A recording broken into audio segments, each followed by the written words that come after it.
네, 두 번째 시간 시작하겠습니다. 그래서 부가가치세 문제 7번까지 앞 시간에 했고요. 이번 두 번째 시간은 결산 문제 풀어보도록 하겠습니다. 우리 제34회 기출문제에 결산 문제는 어떤 게 나왔을까?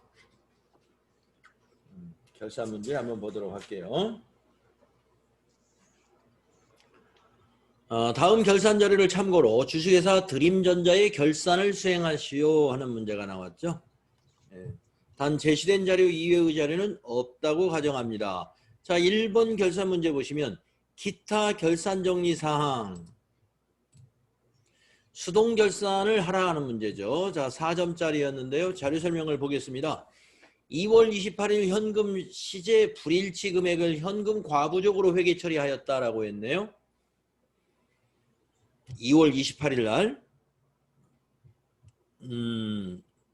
불일치액을 많았는지 적었는지는 안 알려줬어요. 자, 2번 기말 결산 시 현금 과부적의 원인을 조사한 결과 정진상사 단기 대여금에 대한 이자로 확인이 되었답니다. 자, 단기 대여금은 우리가 빌려준 거고 이자라는 건 이자 수익이었다는 거죠. 예, 그러면 이자 수익은 대변에서 발생하는 거잖아요. 그래서 대변의 이자 수익하고 차변의 현금 과부적 하면 돼요. 결산 정리분계를 입력하시오. 이거는 자, 단기 대여금에 대한 이자로 확인이 됐으면은요. 이자 수익으로 인식하면 되는 거죠. 이자 수익. 수익의 발생은 대변이지 않습니까? 대변의 이자 수익이 가니까 자연스럽게 차변에 뭐가 와요? 현금 과부적. 예. 그렇게 해서 현금 과부적의 잔액을 털어내면 되는 겁니다. 만약에 그 2월 28일의 거래를 조회해서 해결하는 방법도 있어요. 한번 보겠습니다. 일반전표 2월 28일 걸 한번 보시게 되면 현금 과부적이 어디 있는가를 볼 수 있죠. 대변에 있었잖아요. 그러니까 오늘은 없애기 위해서 차변에 적는 거죠. 차변에 적으니까 대변에 가는 것이 이자 수익이 되는 거죠. 그렇게 판단하셔도 좋아요. 자, 그러면 입력하겠습니다. 날짜는 12월 31일이죠. 31일. 네, 12월 31일입니다. 차변의 현금 과부적. 차변의 현금 과부적.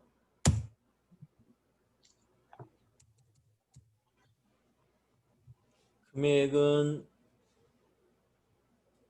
아까 금액을 그냥 무심코 지내버렸는데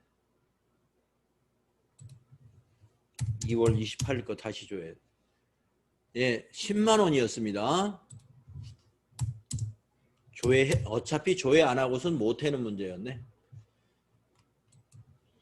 12월 31일 다시 가서 차변의 현금 과부적 10만 원.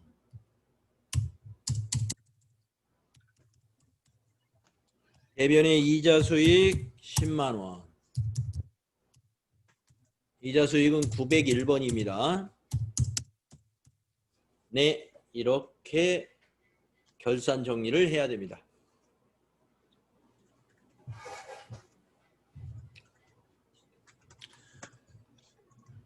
결산 정리를 이렇게 하시면 되고요. 자, 그 다음에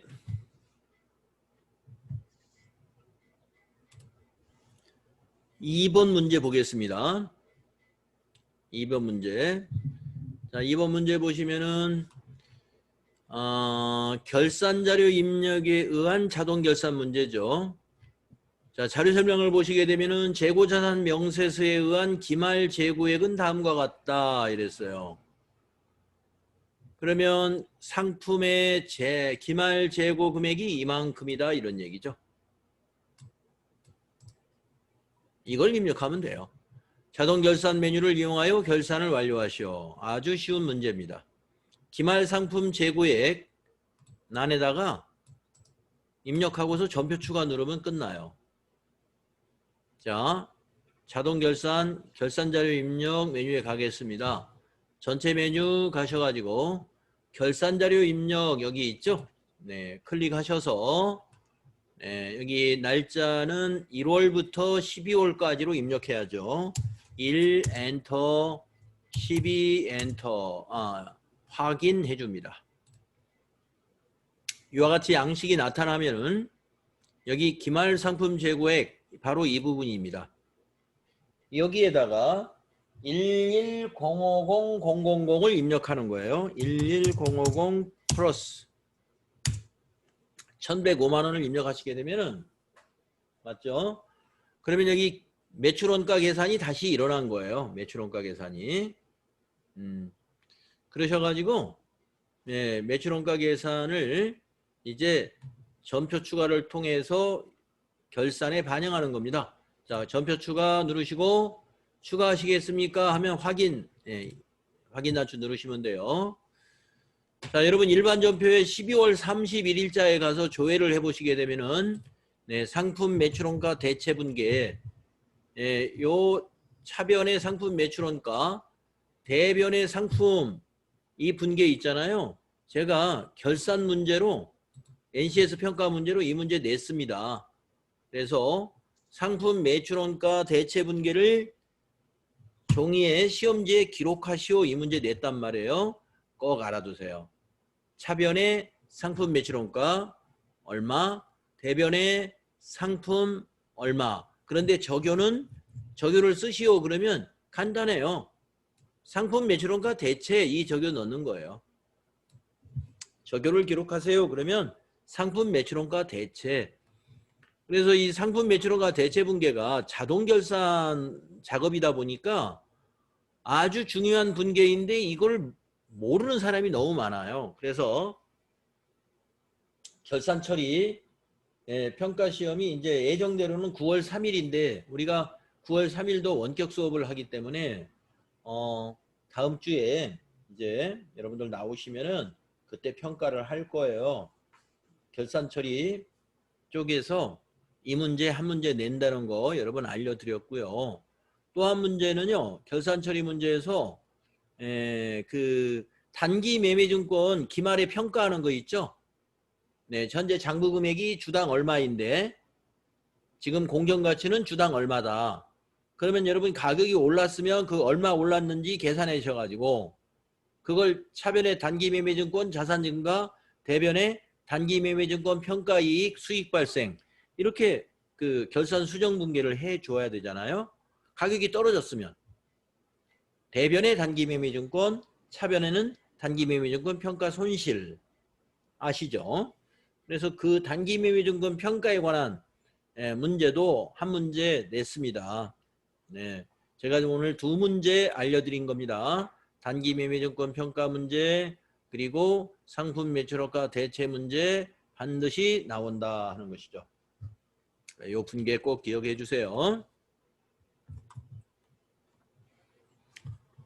자, 그 다음에 34회 기출문제에서 이제 이 회계정보 분석 문제는 우리가 맨 먼저 했죠. 목요일날. 네. 그러면 이제 이론 문제는 안 했죠. 맨 나중에 하자 그래가지고. 이론 풀이 했던가요?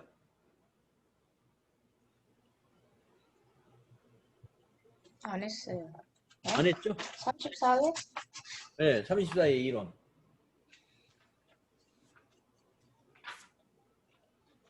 안 했어요. 안 했죠? 그래서 네. 이제 34회 이론 풀이하고 이제 35회로 넘어가면 됩니다. 자, 그러면 34회 이론 문제 쭉 앞쪽으로 한번 가보실까요?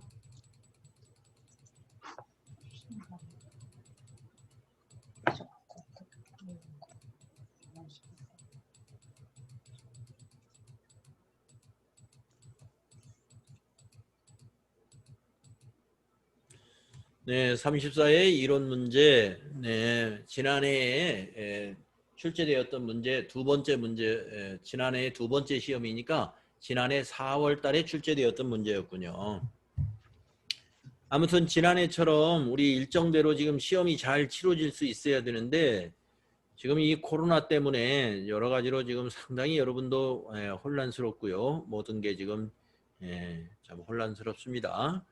그래서 9월 3일부터 원서 접수가 정상적으로 이루어진다면 10월에 우리 예정된 날 시험이 있을 거고요. 아직 제가 공지사항을 지금은 보니까 공지사항에 아직 시험 공지가 여기 전체적인 일정은 떴는데 세부적으로 뭐 세부적으로 뜬 건 아직 없어요. 그래서 지금 더 두고 보겠습니다. 내일 모레까지. 자, 그러면 이론 문제 15문제가 나오는데요. 여기서 10개를 목표로 여러분 공부하신다. 이런 목표를 가지셔야 되겠습니다. 10개는 맞춰보자. 어떤 일이 있어도 10개. 뭐 10개가 정말 힘들면 8개는 반드시 맞춘다. 뭐 이런 생각으로 한번 공부해요. 자, 1번부터 보시죠. 다음 중 재무제표의 작성에 대한 설명으로 옳지 않은 것은, 자, 이 정도 문제는 뭐 쉽게 나오는 문제예요. 재무제표 작성에 대한 여러 가지 원칙들이 있죠. 네. 자, 1번 보겠습니다. 기타 포괄 손익 누계액은 손익계산서 항목이다 이랬습니다. 이거 옳지 않은 거네요. 1번에 답이 있었어요. 쉽게 찾았습니다. 그렇죠? 여러분, 기타 포괄 손익 누계액은 무슨 항목이죠? 손익계산서 항목이 아니라?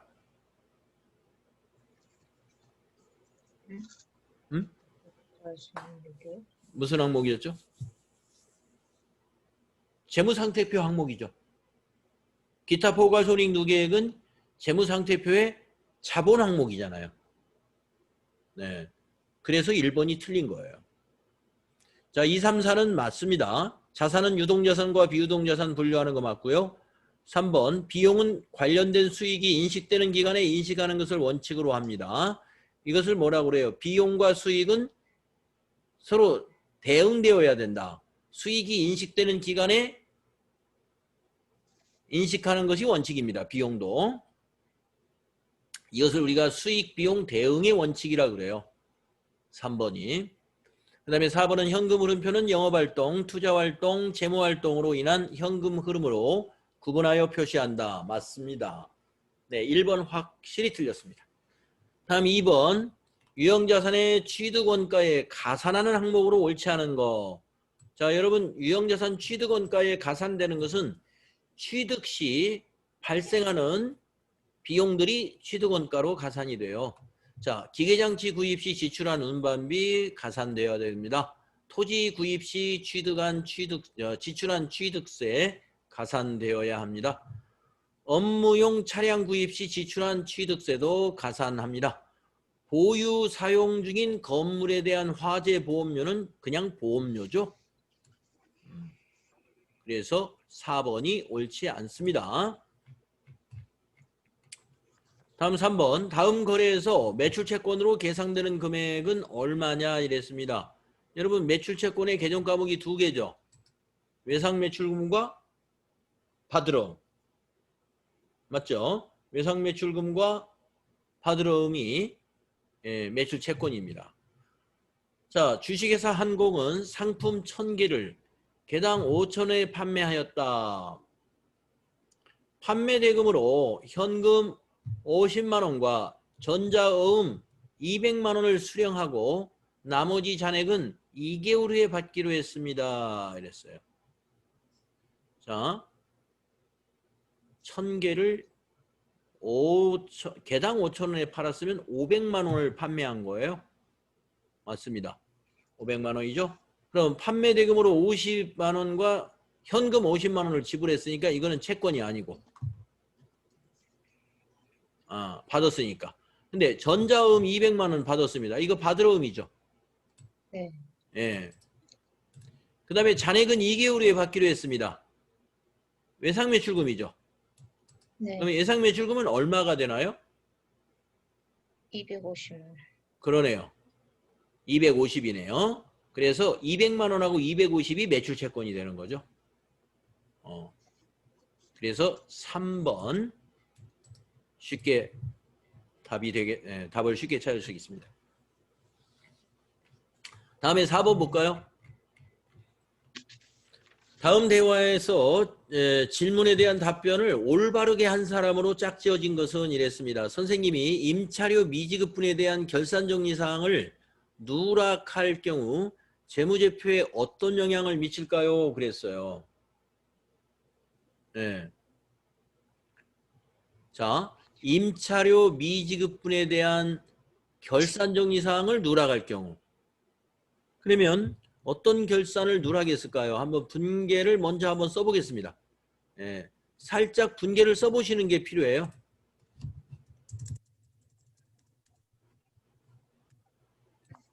임차료 비용인데 미지급했잖아요. 그러면 차변에 미지급 비용이에요. 차변이 아니라 대변에. 대변에 부채니까. 그럼 차변에는 비용 발생을 해야죠. 임차료. 그래서 차변의 임차료는 비용 발생이요. 대변의 미지급 비용은 부채 증가인 회계 처리가 필요한 것이죠. 임차료 미지급분에 대한 결산정리사항을 누락했을 경우 재무제표는 어떤 영향을 미칠까요? 이랬습니다. 그럼 비용 발생을 안 했죠. 부채 증가를 안 시켰죠. 그러면 이제 답을 보겠습니다. 영주가 자산이 과소 계상됩니다. 자산하고는 관련이 없네요. 다음에 보라는 자산이 과대 계상됩니다. 자산하고 관련이 없죠.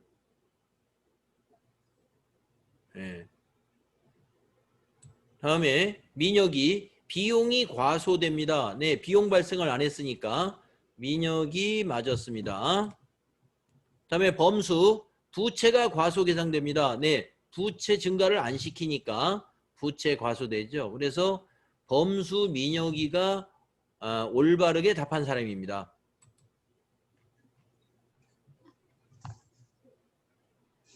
1번이군요. 네. 그래서 이 거래를 선생님이 질문한 거래를 분계를 했을 때 어떤 분계가 되느냐 그걸 여러분이 이걸 이렇게 떠올리셔야 돼요. 이건가? 아니 아까 입력한 게 어디 있어요? 이거 있었죠? 이거 이 분계요. 자, 이해가 되셨을 거고 그 다음에 5번 문제 보겠습니다. 다음 자료에 의해 주식회사 한공의 2020년 매출 원가를 계산하면 얼마인가? 재고단가 결정 방법은 총평균법입니다. 그랬습니다. 자, 여러분 매출 원가를 계산하는데 총평균법으로 계산하라고 하면은 일단 평균을 일단 내야 돼요.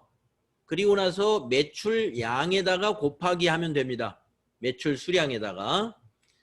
그러니까 총평균법으로 매출원가를 계산하라 라고 하면은 총평균법으로 뭐 매출원가를 계산하라고 하든 기말 재고자산을 계산하라고 하든 간에 우리는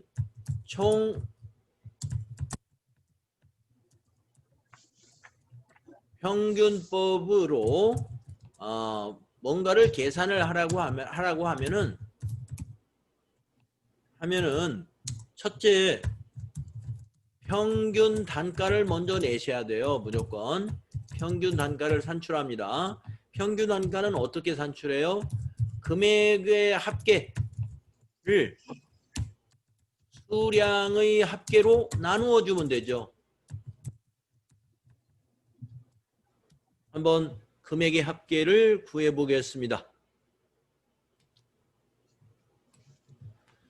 자, 기초에 8만 원입니다. 네, 8만 원 금액이 되고요. 그 다음에 매입 2020년도에 매입한 것이 36만 원입니다. 네, 36만 원 금액 찾았고요. 2020년 중 매출한 거, 이거 매출은 매입이 아니니까 빼고 그 다음에 12월 31일 실제 기말 상품 재고 수량이 120개라고 그랬어요. 예, 120개라면은 재고 차이가 있는지는 따져봐야 되겠네요. 자, 100개, 400개, 500개가 있는데 375개를 팔았으니까 계산기를 한번 써볼까요?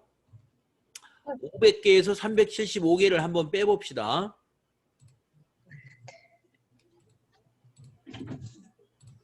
375개다. 그랬더니 125개여야 돼요. 125개인데 120개밖에 없으면 5개가 감모 손실입니다. 이 감모 손실이 정상이면 매출 원가예요. 정상이면. 수량 차이 3개는 정상. 그러면 3개는 매출 원가예요. 2개는 비정상. 이거는 매출 원가가 아닙니다. 지금 우리는 매출 원가를 계산하니까 일단 평균 단가를 구한 다음에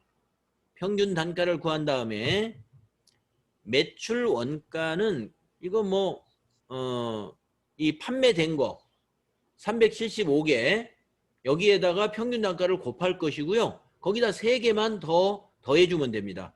금액을. 자, 어디요?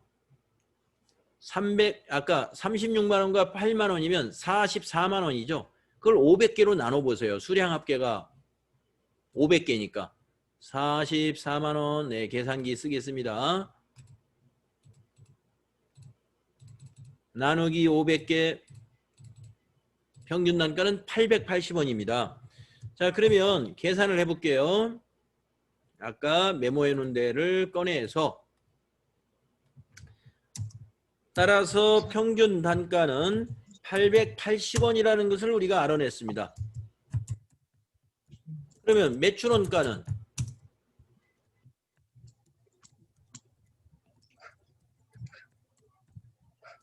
매출 원가라는 것은 매출 수량에다가 880원을 곱하면 그게 매출 원가가 되는 거예요. 매출 수량이 여기 나와 있으니까.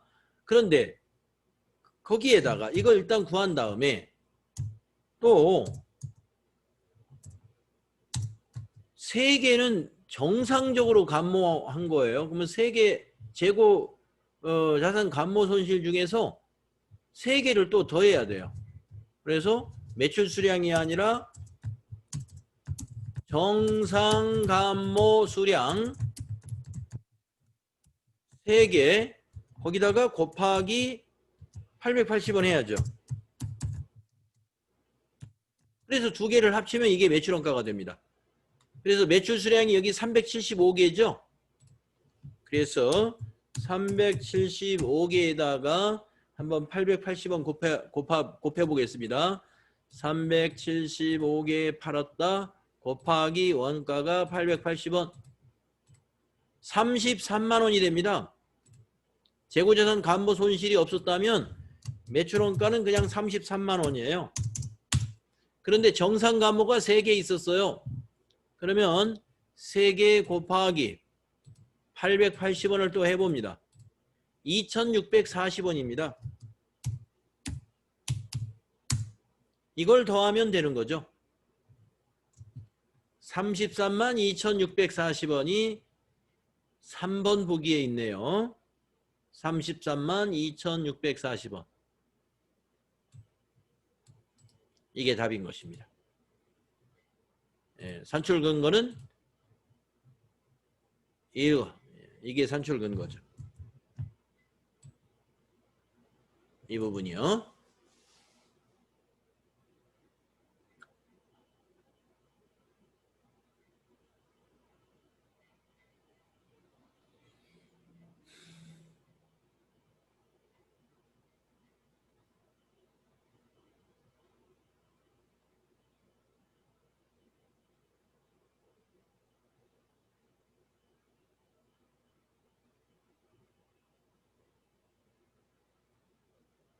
네.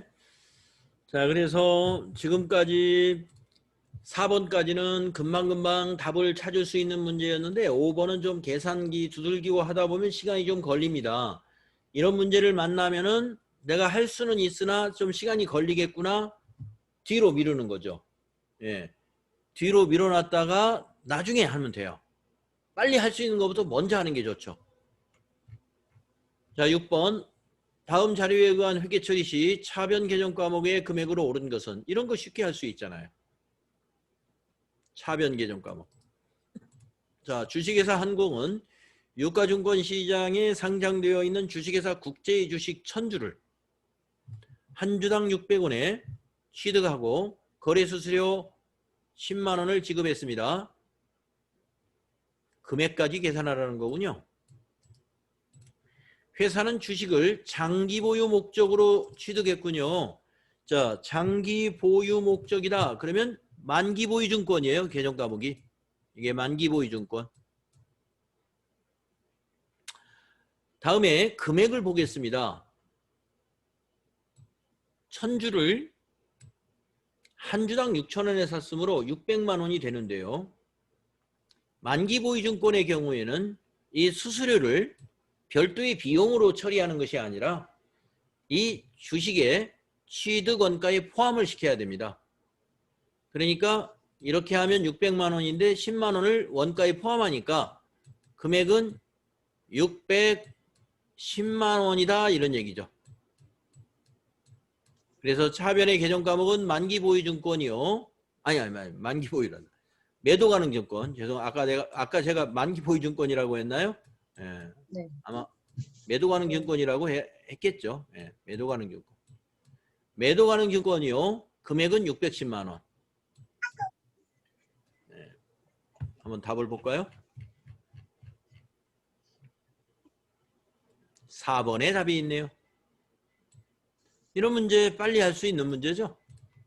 네. 계산도 비교적 간단하고요. 그 다음에 7번 문제로 가보겠습니다. 유형자산의 감가상각비에 대한 설명으로 옳지 않은 것은, 이랬어요. 1번 보시면 감가상각비를 인식하는 회계처리는 재무상태표에 자산 총액을 감소시킨다. 감가상각비를 인식하게 되면은 차변에는 감가상각비지만 대변에 감가상각 누계액이라는 계정 과목이 자산의 차감 계정이기 때문에 자산을 차감하면 자산 총액은 감소하는 거 맞죠? 맞습니다.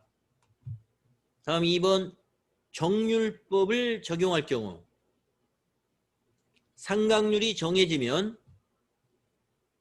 잔존가액 자료가 없어도 감가상각비를 계산할 수 있다. 네, 상각률만 곱하면 돼요. 미상각 잔액에다가. 네, 잔존가액 필요하지 않습니다. 네, 2번도 맞습니다. 우리 정률법 감가상각 공식 한번 써볼까요?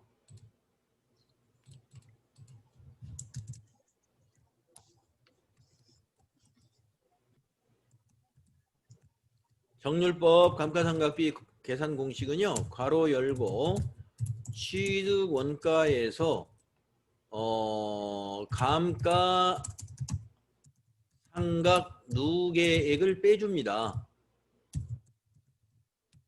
첫 해에는 감가상각 누계액이 없겠습니다만은 두 번째 해부터는 감가상각 누계액이 있잖아요. 그걸 빼주는 거예요. 뺀 금액에다가 곱하기 정률, 이렇게 계산합니다. 정률법은. 그러니까 여기 잔존가치 없지 않습니까? 그래서 정률만 결정이 됐다면 잔존가치는 필요하지 않습니다. 2번 맞았어요. 다음 3번. 정액법을 적용한 경우 매년 일정한 감가상각비를 인식하게 된다. 맞아요. 그러니까 정액법이죠. 매년 같은 금액이니까. 다음 4번. 처분되는 연도에 감가상각비를 계상하지 않더라도 영업이익에 미치는 영향은 없다. 왜요? 감가상각비 비용이 판매관리비지 않습니까? 판매관리비를 발생시키면 영업이익이 줄어들어야 돼요. 영업이익에 미치는 영향이 있습니다. 없는 게 아니라 영향이 있다. 있다. 따라서 4번이 옳지 않은 것입니다.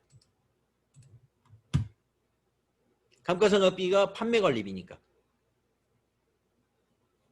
매출 총이익에서 판매관리비를 뺀 것이 영업이익이잖아요. 손익계산서 구조 여러분 알고 있죠. 자, 8번 문제 보면은요. 주식회사 한공은 연령분석법을 적용하여 매출채권에 대한 대손해상액을 산출하고 있다.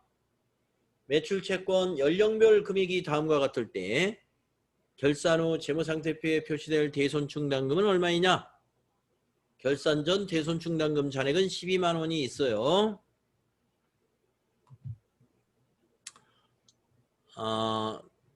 대손충당금이라 하는 것은요. 재무상태표에 표시되는 것은 현재 잔액이 있고 없고는 중요하지 않아요. 예, 추가 설정하는 것을 구하라 그러면 잔액을 빼가지고 추가 설정하겠지만 대손충당금은 어쨌든 이렇게 추정률에 의해서 계산한 금액 그 자체가 대손충당금 잔액이 되는 거예요. 이게 우리가 연령 분석법이기 때문에 연령 분석을 하기 때문에 이렇게 지금 3번으로 나눠졌습니다. 3개월 이내인 매출채권은 60만 원이 있는데 추정 대손율이 5%고 그러면 이렇게 계산해야죠. 6, 5, 30.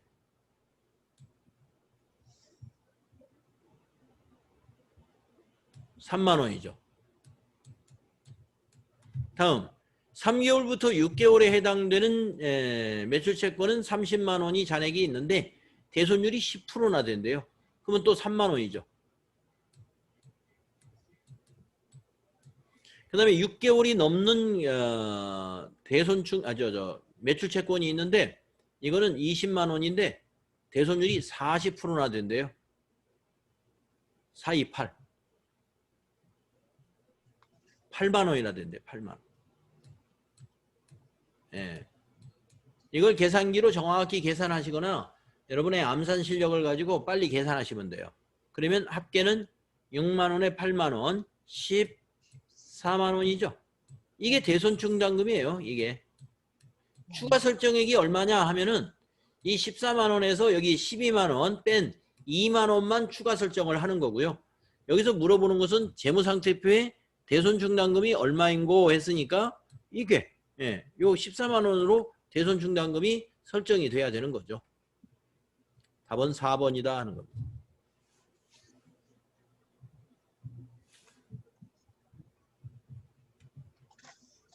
다음에 9번을 보시면요.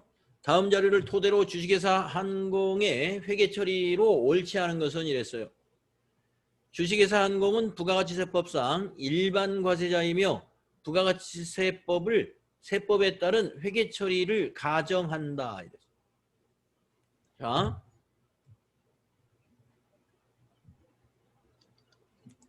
일반 과세자이고 부가가치세법에 따른 회계 처리를 가정한다. 자, 5월 10일에 재무팀 회식비 11만 원은 법인카드로 결제했습니다. 네. 5월 19일 날 거래처 저녁 식사 22만 원은 법인카드로 결제했습니다. 자, 보기를 보죠. 바로. 옳지 않은 걸 찾으면 되는 거니까. 1번 5월 10일 거래에서 차변에 기록될 비용은 11만 원이다.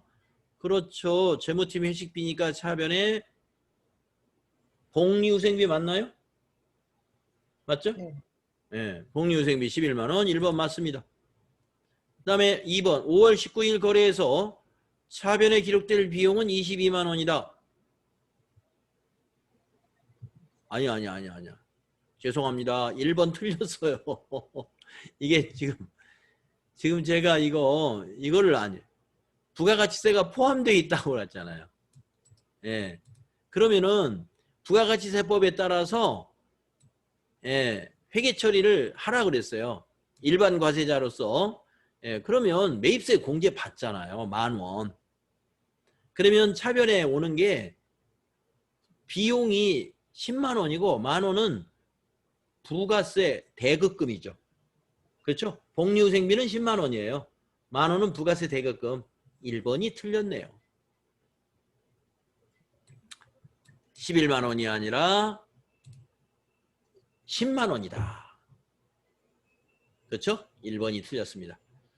자, 2번은 왜 맞았을까요? 비용이 22만 원. 왜냐하면 이거는 거래처와 식사했기 때문에 접대비죠. 접대비의 부가가치세는 매입세액을 공제 못 받아요. 그러니까 22만 원이 다 비용이 되는 거죠. 접대비. 맞는 거죠. 네, 접대비고.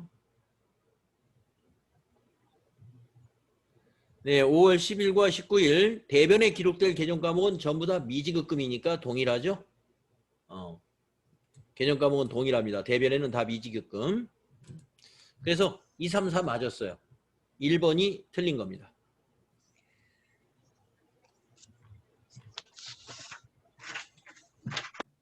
다음에 10번 문제는요. 다음 중 선생님의 질문에 틀린 답변을 한 사람은 누군가 이렇게 물었어요. 자, 선생님이 이렇게 질문합니다. 오늘은 내부통제제도에 대해 배우도록 하겠습니다. 내부통제제도의 목적에는 어떤 것들이 있을까요? 이랬어요. 네. 내부통제제도의 목적에 3가지가 있습니다. 기업 운영의 효율성 및 효과성. 영어 맞았고요. 재무정부의 신뢰성 확보. 미영이 맞았고요. 관련 법규, 감독 규정, 내부 정책 및 절차의 준수. 철수 맞았습니다. 4번이 틀렸군요. 4번. 회사 이익의 극대화라는 것은 내부 통제제도의 목적은 될 수 없습니다. 네, 그래서 0이가 답이 된 거죠. 다음에 11번. 다음 중 부가가치세의 특징에 대한 설명으로 옳지 않은 것은 이랬어요. 네, 부가가치세의 특징 여러 가지가 있죠. 국세이고 간접세이고 소비지국 과세 원칙이고 일반 소비세이고 뭐 이런 것들 여러분 아마 기억하실 겁니다. 자, 1번. 면세 대상을 제외한 모든 재화나 용역의 소비 행위에 대해 과세하는 일반 소비세이다. 맞았습니다. 납세 의무자와 담세자가 일치하지 아니하는 간접세이다. 맞았습니다. 납세 의무자의 인적 사항을 고려하지 않는 물세이다. 맞았습니다. 수출하는 상품에 대하여 생산지국 과세 원칙을 채택하고 있다. 틀렸죠. 소비지국 과세 원칙이죠. 생산지국 과세 원칙이 아니죠. 4번이 틀렸죠. 다음 12번. 다음 중 부가가치세법상 과세 표준에 포함되지 않는 것은 이랬어요. 부가가치세법상 과세 표준에 포함되지 않는 것. 자, 화물용 트럭의 매각대금이다 그랬습니다. 자, 매각이니까 판매했죠. 과세 표준이죠. 예. 다음 할부 매출액의 이자. 예, 할부 이자는 과세 표준에 포함해야 되죠. 반환 조건부 용기의 포장 비용. 용기 포장비는 반환을 하는 거기 때문에 과세 표준에 포함시키면 안 돼요. 예, 3번이 포함되지 않는 것입니다. 4번. 대가의 일부로 받는 거. 대가의 일부로 받는 보험료나 포장비라든가 뭐든지 대가의 일부로 받으면 과세 표준에 포함되는 것이다. 예, 그렇게 알아야 됩니다. 그래서 3번 우리 교재에 나와 있습니다. 다음에 13번을 보면은요. 부가가치세법상 납세 의무자에 대한 설명으로 옳지 않은 것은 이랬어요. 옳지 않은 거. 영세율을 적용받는 사업자는 부가가치세법상 사업자에 해당하지 않는다. 영세율은 부가가치세법상 사업자입니다. 영세율 사업자. 1번이 틀렸습니다. 면세 사업자는 부가가치세법상 사업자가 아닙니다. 면세 사업자는. 네, 아시죠? 근데 영세율을 적용받는 사업자는 부가가치세법상 사업자예요. 면세가 부가가치세법상 사업자에 해당하지 않습니다. 자, 2번은 면세를 적용받는 사업자는 부가가치세 납세 의무가 없고 협력 의무만 있다. 맞아요. 면세 사업자의 협력 의무가 언제 있냐면은 매입 세금 계산서를 보관하고 있다가 5월 달에 종합소득세 신고할 때 매입 세금 계산서를 국세청에 제출해야 돼요. 그게 바로 여기 협력 의무입니다. 면세 사업자는 이거 협력 의무 외에는 다른 건 없어요. 간이과세자는 부가가치세법상 사업자에 해당한다. 맞아요. 간이과세자, 영세율 사업자, 일반 과세자 모두 부가가치세법상 사업자입니다. 재화를 수입하는 자는 사업자 여부와 관계없이 부가가치세 납세 의무가 있다. 그렇습니다. 수입하는 자는 개인도 납세 의무를 갖는 것이죠. 그래서 1번이 옳지 않은 거였어요. 다음 14번 문제 볼까요? 부가가치세 영세율에 관한 설명으로 옳은 것은 이랬네요. 영세율. 잘 알죠? 영세율. 자, 수출하는 재화에 대하여 적용한다. 1번이네요, 답이. 예. 1번에 답이 있었어요. 2번, 부분 면세가 아니라 영세율은 뭐죠? 완전 면세죠. 그 다음에 매입 시 부담한 매입세액을 환급받을 수 없다. 영세율은 환급받죠? 매입세액. 근데 면세는 환급 안 해주죠? 3번 맞은 거예요. 4번, 영세율 적용을 포기할 수 있다. 3번 틀린 거예요. 환급받을 수 없다 했으니까. 그 다음에 4번에 영세율을 포기하는 제도는 없습니다. 면세를 포기하는 제도가 있죠. 면세. 그래서 영세율 포기라는 건 없어요. 면세 포기가 있죠. 면세 포기. 영세율 적용받으려면 면세 포기를 해야 되죠. 자, 2, 3, 4번 모두 틀렸네요. 자, 마지막 문제 보면요. 다음 자료를 토대로 주식회사 한공에 제조업을 하고 있는데 2020년 제1기 부가가치세 예정신고 시 공제받지 못할 매입세액을 구하면 얼마냐 이랬습니다. 공제받지 못할 매입세액이다. 얼마냐? 단 세금 계산서는 적법하게 수취하였고 매입세액을 공제받기 위한 절차는 모두 이행했다라고 되어 있습니다. 네. 자, 가번을 보면요. 부품 구입의 매입세액은 공제받아야죠. 공장 부지 구입 관련 매입세액은 공제될까요? 될까요? 안 되죠. 토지 관련 매입세액이니까. 그 다음에 대표이사 업무용 승용차 구입 관련 매입세액 3000cc짜리 공제되나요? 안 되죠. 네, 승용차 관련 매입세액이니까. 다음 거래처 접대용 선물 구입과 관련 매입세액 되나요? 거래처 접대용이기 때문에 접대비 관련 매입세액은 공제 안 됩니다. 그러면 가번만 아니구나. 문제가 공제 받지 못할 건이고요. 요 가번 빼고 요거 3개를 더 해야 되겠네요. 그러면 1160만 원 4번에 답이 있네요. 4번이요. 네. 자, 여러분들 오늘 우리가 원격 수업의 첫날인데 오늘 한 분이 오늘 결석을 하셨어요. 네. 원격 수업에도 결석을 하시고 그랬는데 제가 혹시 여러분들 또 출석 여부를 또 나중에 또 확인해야 되고 그럴 필요가 있으니까 제가 인증샷 하나 찍어 놓고요. 자, 오늘 수업은 여기까지 하면 되겠습니다. 아직 지금 50분이 안 됐으니까 우리가 지금은 퇴실을 찍으시면 안 되고요. 2분, 지금 48분이네요. 지금 찍지 마시고 제가 50분에 되면은 제가 QR코드를 올려놓을게요. 그때 여러분 퇴실을 찍어주시면 되겠습니다.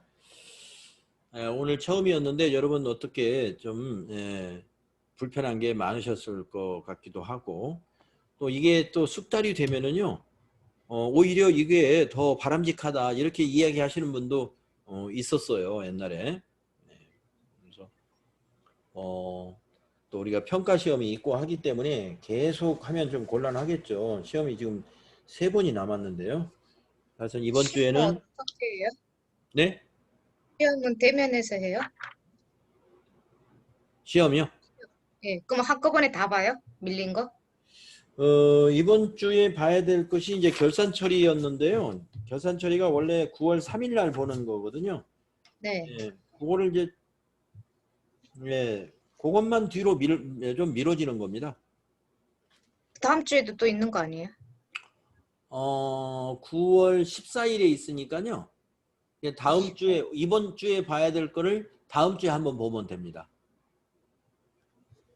보니까 9월 14일에 회계정보 시스템, 9월 17일에 부가가치세 평가 이렇게 잡혀 있네요. 그러니까 9월 3일 날 보는 결산 처리를 9월 한 8일이나 9일쯤 이렇게 보는 걸로 하겠습니다.